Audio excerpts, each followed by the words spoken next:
जय हिंद, वंदे मातरम। स्वागत है आप सभी का गुरुजी वर्ल्ड एग्जाम स्टडी प्लेटफॉर्म में। राष्ट्र हित में शिक्षा, this is Dheeraj Dwivedi from Guruji world. दोस्तों, हिंदी समाज में एक ऐसी अनोखी ट्रिक, यानी पूरे यूट्यूब पर एक नैनो सेकेंड वाली ट्रिक बताने वाला हूं, जो परीक्षा हाल में आप देखते ही समय आंसर को सही क्लिक कर पाएंगे। वीडियो को स्टार्ट करते समय बता दें कि एक पेन और एक कॉपी उठा लो और उस स्वर्णिम कलम से स्वर्णिम भविष्य को लिख डालिएगा। हम इस वीडियो को 10 मिनट में खत्म करेंगे। लास्ट में उसी ट्रिक के आधार पर हम कुछ क्वेश्चंस भी कर लेंगे, जिससे आपको पता चल जाए कि हाँ, ट्रिक सटीक है या नहीं। समास यहां पर हेडिंग डालिएगा। दोस्तों, याद रहे कि आपको ये कोई भी किसी भी टीचर ने ऐसी ट्रिक बताई नहीं होगी आज तक। देखिए, समास हेडिंग पड़ेगी। यहां से समास हेडिंग में आपको 4 क्वेश्चन स्टार्टिंग से ही इसकी परिभाषा से ही पूछ लिए जाते हैं।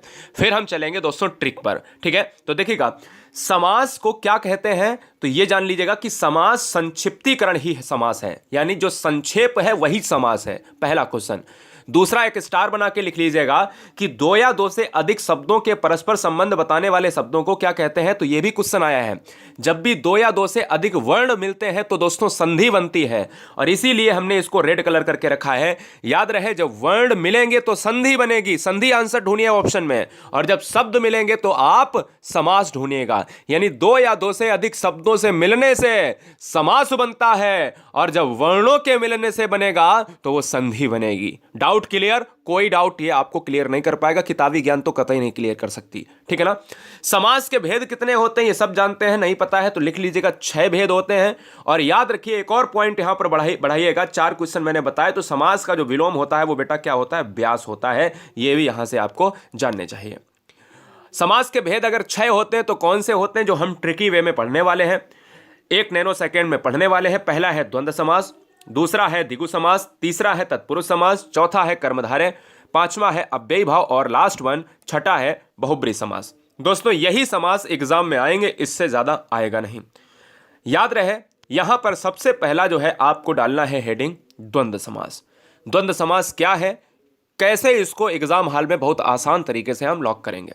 सबको पता होता है कि भाई उसमें देख लो द्वंद्व समास में कि ये वाला आपको चिन्ह दिख जाए तो बस वही आंसर है। ये गलती मत करना। ये चिन्ह दोस्तों अव्ययी भाव में भी मिलता है, जो आपको आज डाउट क्लियर, क्योंकि अधूरा ज्ञान लेते हैं बच्चे, वही अगर खतरनाक होता है। जैसे अगर मैं आपसे ये कह दूं, ये बताओ रात रात में कौन सा समास है, रात और रात में कौन सा समास है, तो बहुत से बच्चे कहेंगे द्वंद्व है, जो पूरी तरीके से गलत है, क्योंकि आपने देख लिया योजक चिन्ह। तो आपका ज्ञान भैया बिल्कुल पूरी तरीके से नष्ट हो गया, जिनको नहीं पता है। ठीक है ना। अगर मैं आपसे बात करता हूं द्वंद्व समास क्या होता है, सबसे पहले ये पढ़ो, बाद में हम अव्ययी पढ़ेंगे।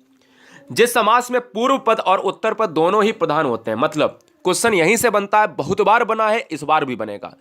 जिस समास के दोनों पद प्रधान हो, यानी पूर्व पद और उत्तर पद, अगर किसी समास में दोनों पद प्रधान होते हैं तो वो समास कौन सा होता है, तो लिखिए अपने नोट्स में, उसे द्वंद्व समास कहते हैं। यानी दोनों पद प्रधानता वाला समास द्वंद्व होगा। कोई डाउट नहीं। अब देखिएगा, इसकी ट्रिक 2 है। अब 2 में एक ही ट्रिक आपका काम आ जाएगा। द्वंद्व समास में अधिकतम, हमने वर्ड लिखा है अधिकतम, सभी में नहीं, 99% जो है इस चिन्ह का यूज होता है, 1% नहीं होता है। 99% कहां पर होता है वो भी बताएंगे दोस्तों। द्वंद्व समास में अधिकतम जो है योजक चिन्ह का प्रयोग होता है, और द्वंद्व समास में और विभक्ति का लोप होता है। जैसे अगर मैं बात करूं दोस्तों, राम सीता, एक तो इस तरीके से अगर लिखा है तो आपने ये देख लिया कि भैया ये वाला जो है, ये वाला चिन्ह लगा है तो लगा दिया, और राम और सीता, इसको जब तोड़ोगे तो यहां पर निकलेगा मुख से कि राम और सीता, तो तुरंत हो गया। लेकिन दोस्तों, हमेशा आपको एक चीज याद रखना है कि द्वंद्व समास कब होगा। द्वंद्व समास तभी होगा जब उसके आपस में शब्द विलोम होंगे। जैसे भाई का बहन है, विलोम का मतलब है उल्टा होना, भले ही लिंग बदल जाए, समान नहीं रहने चाहिए। द्वंद्व समास में योजक लगा है, और योजक को लगाते ही द्वंद्व मत मार देना। यह भी चेक करना कि द्वंद्व में योजक लगा है और वो विपरीत लिंग के हैं या नहीं, या विपरीत शब्द हैं या नहीं, या विपरीत विलोम है या नहीं। समझिएगा मेरी चीज। और उसमें और का लोप हो रहा या नहीं हो रहा, यही नहीं बच्चे समझते हैं। जैसे सुख का जो है उल्टा होता है दुख, पाप का उल्टा होता है पुण्य, भाई का उल्टा बहन होता है, राम कृष्ण, माता और पिता, रात और दिन, है ना। तो ये क्या है, यह है दोस्तों आपके द्वंद्व समास हैं। यह चीज क्लियर हो गई। और जब सेम सेम आ जाए दोस्तों, बोले कि दिन और दिन, इसमें योजक चिन्ह देख लिया बच्चे ने लगा दिया, गलत हो जाएगा। हमें यह भी देखना है कि क्या सेम सेम तो नहीं है। अगर सेम सेम है तो द्वंद्व समास नहीं होगा। अब ये कैसे होगा ये आगे जानेंगे। उससे पहले हम द्विगु समास पढ़ते हैं। चलिए, जिस समास में पूर्व पद संख्यावाची हो, क्वेश्चन यहीं से बनता है कि जिस समास में पूर्व पद संख्यावाची हो वही द्विगु समास कहलाता है। चैनल पर पहली बार हो तो चैनल को ईमानदारी से सिलेक्शन के लिए ईमानदारी से हर शेर, हर शेरनी, हर बहन, हर भाई, हर गृहिणी सब्सक्राइब कर लें। दोस्तों याद रखिएगा, संख्यावाची अगर पद प्रधान है तो द्विगु समास होगा। ट्रिक क्या है कि अगर द्विगु समास में संख्या की प्रधानता है, बात खत्म। जैसे नवरत्न 9 आ रहा, सप्तदीप 7 आ रहा, त्रिभुवन 3 आ रहा, शतमंजिल 7 आ रहा। मेरी बात समझ में आई? बहुत आसान भाषा में आप सभी को हम चीज़ों को बता रहे हैं। कोई बच्चा ये नहीं कह सकता है कि भैया हमारा कोई क्वेश्चन गलत हो गया। जहां पर डिजिट होगा वहां पर बेटा क्या होगा, द्विगु समास हो जाएगा।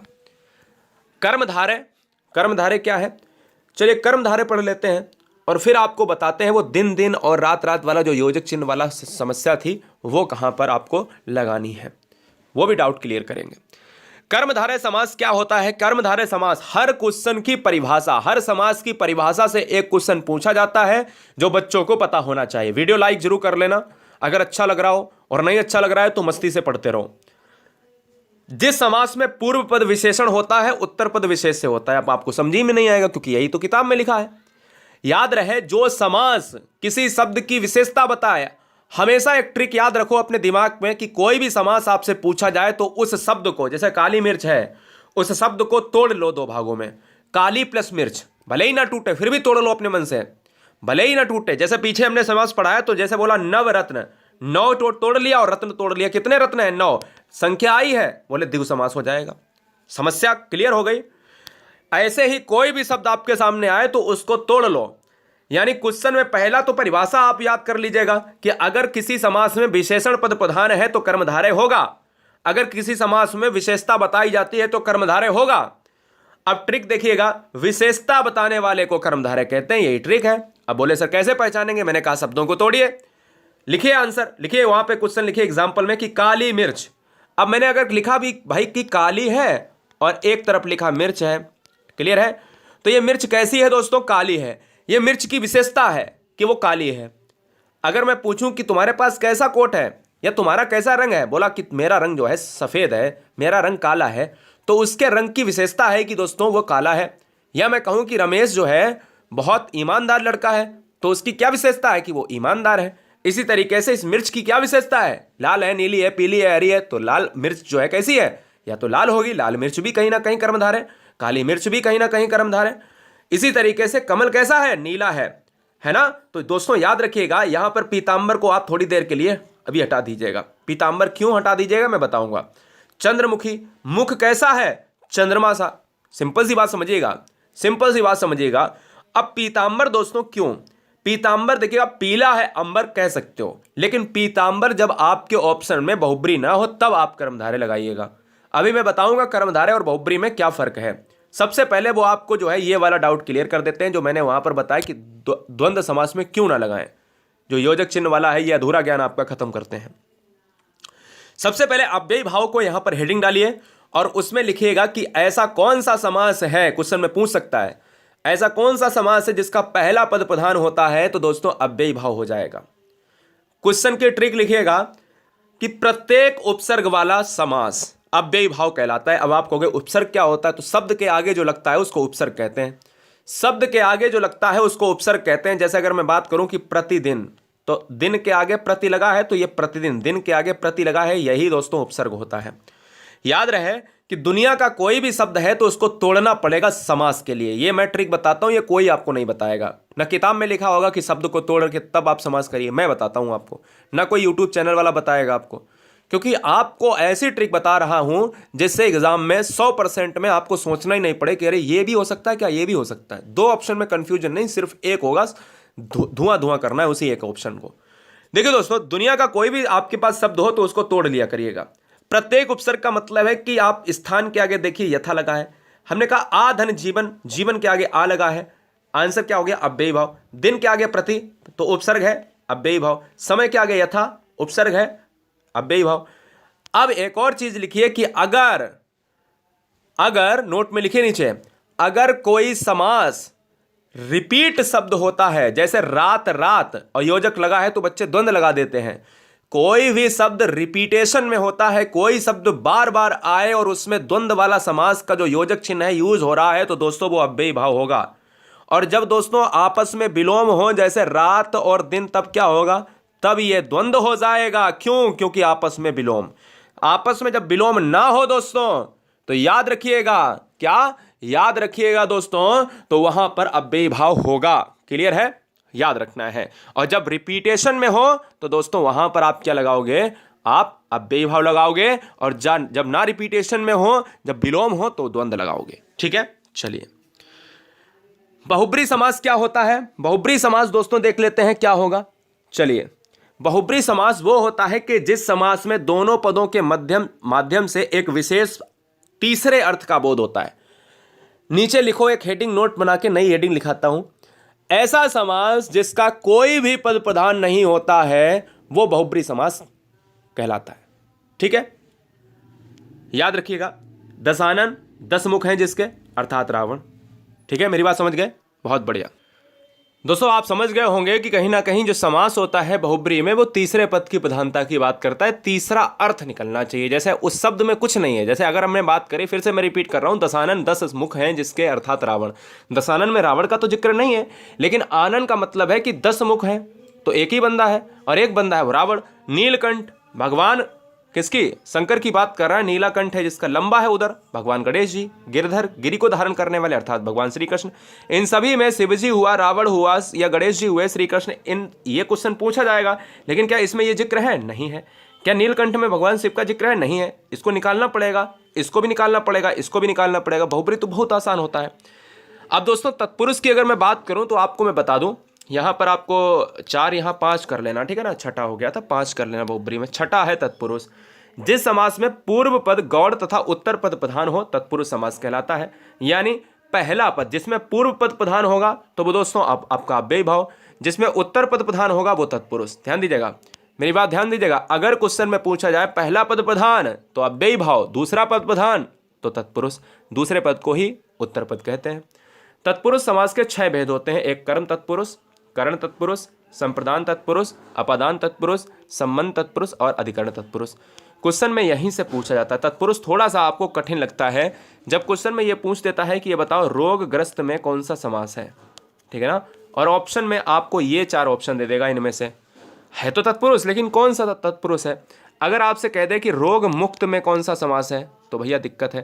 रोगग्रस्त में अगर देखा जाए तो करण भी आ जाता है, और रोग मुक्त की बात जब कोई चीज़ अलग हो रही, रोग बिल्कुल जा रहा है, मुक्त हो रहा है शरीर से, तो अपादान तत्पुरुष, क्योंकि से आ रहा है। समझिए ट्रिक क्या है कर्म तत्पुरुष में, तो कर्ता ने कर्म को, हमेशा कर्म के साथ जो आपका विभक्ति होता है वो को का लोप होता है। जैसे मतदाता, मत को देने वाला, आंसर क्या होगा, कर्म तत्पुरुष। गिरह कट, गिरह को काटने वाला, आपको उसका अर्थ निकालना होगा। गिरह को काटने वाला, तो को आया है, को आया है तो कर्म हो जाएगा। यहीं पर करण तत्पुरुष, करण तत्पुरुष में से आता है, विभक्ति क्या है, से। जहां करण कारक चिन्ह का उपयोग हो और से विभक्ति का प्रयोग हो, लिख लीजिएगा। जन्मजात में समास कौन सा है। अब 4 ऑप्शन दे दे, कर्म तत्पुरुष, अधिकरण तत्पुरुष, करण तत्पुरुष या कर्म तत्पुरुष या कर्ता तत्पुरुष, जो कुछ भी आपको दे फिलहाल। तो वहां पर अगर आपको यहां पर करना पड़ेगा कि भाई जन्मजात तो जन्म से उत्पन्न, तो जहां पर से आएगा वहां पर कर्ण तत्पुरुष। याद रहे कि अलग नहीं हो रहा है। जब से अलग के रूप में होगा तो अपादान होगा। मुंह मांगा, मुंह से मांगा तो कर्ण तत्पुरुष। गुणहीन, गुणों से हीन तो भाई कर्ण तत्पुरुष। मेरी बात ध्यान से सुन रहे हो, बहुत बढ़िया। संप्रदान तत्पुरुष का मतलब क्या है जान लेते हैं। जहां संप्रदान कारक चिन्ह का लोप होता है, संप्रदान कारक चिन्ह का मतलब होता है कि कोई के लिए की बात कर रहा है, के लिए, ठीक है ना। और के लिए का मतलब होता है कि संप्रदान कारक होगा। आप संप्रदान तत्पुरुष को संप्रदान कारक से जोड़िए। जैसे हथकड़ी, हाथ के लिए कड़ी है तो आंसर संप्रदान। सत्याग्रह, सत्य के लिए आग्रह है, आंसर संप्रदान। युद्ध भूमि, युद्ध के लिए भूमि, जो भूमि है वो युद्ध के लिए है तो आंसर संप्रदान, क्योंकि सभी में के लिए आ रहा है, संप्रदान हो जाएगा। जहां अपादान की बात करें तो अपादान हेडिंग डालिएगा। अपादान में क्या होता है, अपादान में दोस्तों अलग होता है। नोट कर लीजिएगा कि जब कोई चीज अलग हो रही हो, जैसे धनहीन, धन गया, धन से हीन, भाई धन जिसके पास नहीं है वही तो धनहीन है। भयभीत, भय से भीत, इसमें भी से आएगा, लेकिन फर्क इतना है कि इसमें जो है अलग नहीं हो रहा है और इसमें अलगाव हो रहा है। करण में साधन के रूप में होता है और अपादान में अलगाव के रूप में होता है। जन्माग्न, जन्म से अंधा, पूरी तरीके से आप याद रखिएगा, ठीक है ना। संबंध तत्पुरुष और अधिकरण तत्पुरुष दो बचे हैं, देख लीजिएगा। संबंध में क्या होता है, जहां पर रिलेशन को दिखाया जाए, जहां संबंध कारक चिन्ह का उपयोग होता है, जैसे प्रेम सागर। और संबंध कारक में क्या आता है, या तो का आएगा या की आएगा या के आएगा। ये हमेशा काकी के बराबर संबंध, ये आपको याद कर लेना है। याद रहे कि को आता है कर्म में, इसमें देखिए को कहीं नहीं है। संबंध तत्पुरुष में प्रेम सागर, प्रेम का सागर, काकी के आए अगर तो संबंध तत्पुरुष होगा। दिनचर्या, दिन की चर्या, संबंध तत्पुरुष। भारत रत्न, भारत का रत्न, संबंध तत्पुरुष, क्योंकि का की का इस तरीके से अगर आ रहा है तो संबंध तत्पुरुष होगा। अधिकरण तत्पुरुष में क्या होता है, तो अधिकरण तत्पुरुष की जो विभक्ति होती है वो में होती है, पर होती है। नोट कर लीजिएगा, जो मैं लिख रहा हूं उसको नोट करिए। जहां अधिकरण कारक चिन्ह का प्रयोग हो, मतलब यही तो चिन्ह है, यही तो चिन्ह है। और इसमें कौन से चिन्ह थे, काकी के, जो मैंने लिखाया है आपको। जैसे नीति निपुण, नीति में निपुण में आया है, अधिकरण हो जाएगा। आत्मविश्वास, आत्मा पर विश्वास, अधिकरण हो जाएगा। घोड़े पर सवार, घोड़े पर सवार, अधिकरण तत्पुरुष हो जाएगा। तो चलिए हम दो क्वेश्चन करते हैं कि किस समास में शब्दों के मध्य में संयोजक शब्द का लोप होता है। अब देखते हैं कि भाई आपने कितना पढ़ा है। तो हमने कहा कि संयोजक शब्द का जो प्रयोग होता है वो किसमें होता है, योजक चिन्ह की बात करें। अब ध्यान रहे, योजक चिन्ह केवल द्वंद्व समास में ही प्रयोग होगा। वो एक अपवाद के रूप में अव्ययी भाव की बात करता है, क्योंकि क्वेश्चन की परिभाषा ही द्वंद्व समास की है, जहां पर योजक चिन्ह प्रयोग हो, संयोजक चिन्ह प्रयोग हो। वो हमारे पूर्व पद संख्यावाची शब्द है, तो आंसर सिंपल सा है कि द्विगु समास हो जाएगा, क्योंकि कहीं ना कहीं हमारा संख्यावाची जो डिजिट बताता है वो ऑप्शन डी हो जाएगा। एक और कर लेते हैं, जन्माग्न। तो मैंने कहा जन्म से अंधा, तो से किसमें आएगा, तत्पुरुष में आ जाएगा। इसी तरीके से यथा स्थान, अगर कोई दुनिया का कोई भी शब्द है, अगर उसमें उपसर्ग लगा स्थान के आगे तो उपसर्ग लगा है तो वो अव्ययी भाव तो जाएगा, तो लेकिन उसका विग्रह क्या होगा, स्थान के अनुसार, है ना। एक और कर लेते हैं, जिस समास में दोनों पदों के माध्यम से एक विशेष तीसरे अर्थ का, भाई दोनों पदों के माध्यम से तीसरा अर्थ निकले, तो मैंने कहा था दशानन, लंबोदर, तो क्या हो जाएगा, बहुप्री हो जाएगा। ये वीडियो कैसी लगी आप सभी कमेंट बॉक्स में जरा जरूर बताइए। नीचे टेलीग्राम की लिंक है, पीडीएफ को प्राप्त करने के लिए गुरुजी वर्ल्ड का टेलीग्राम ग्रुप ज्वाइन करें। हर बहन हर भाई लाखों की संख्या में जुड़े हुए हैं। जय Hind, Vande Mataram. Super fast video के लिए गुरुजी वर्ल्ड आपका हमेशा स्वागत करता है।